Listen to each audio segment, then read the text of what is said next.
ദേവസ്വം ബോർഡിൽ ജീവനക്കാരായി പത്മശാലിയ വിഭാഗത്തിൽപ്പെട്ടവരെയും പരിഗണിക്കണമെന്ന പത്മശാലിയ സംഘം നിലമ്പൂർ താലൂക്ക് സമ്മേളനം ആവശ്യപ്പെട്ടു. നടുവത്ത് ഈശ്വരമംഗലം ഓഡിറ്റോറിയത്തിൽ വെച്ച് ചേർന്ന സമ്മേളനം പത്മശാലിയ സംഘം സംസ്ഥാന സെക്രട്ടറി പറക്കോട്ടിൽ നാരായണൻ ഉദ്ഘാടനം ചെയ്തു. താലൂക്ക് പ്രസിഡന്റ് പാലാടൻ ഉണ്ണികൃഷ്ണൻ അധ്യക്ഷത വഹിച്ചു. ചടങ്ങിൽ വിവിധ മേഖലകളിൽ മികവ് പുലർത്തിയവരെ ഉപഹാരം നൽകി അനുമോദിച്ചു. ബ്ലോക്ക് പഞ്ചായത്ത് അംഗം കെ ഷാനി, പഞ്ചായത്ത് അംഗങ്ങളായ P Narayanan, Soumya Vineetha, V K Baby, Shinimol, Punnappala bank president K P Bhaskaran, Paladan Velayudhan, Elama Bhaskaran, taluk committee secretary Panangadan Sreedharan, Pattathil Bhaskaran തുടങ്ങിയവർ പങ്കെടുത്തു.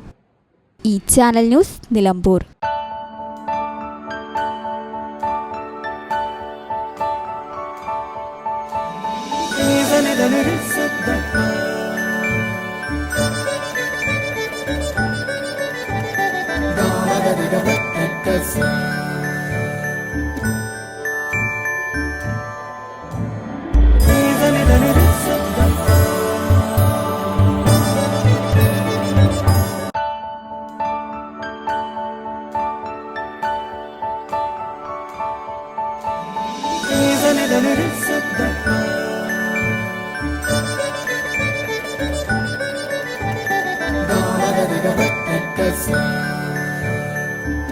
Qatar golden diamonds, Calicut road, Valanchery main road, Tanalur.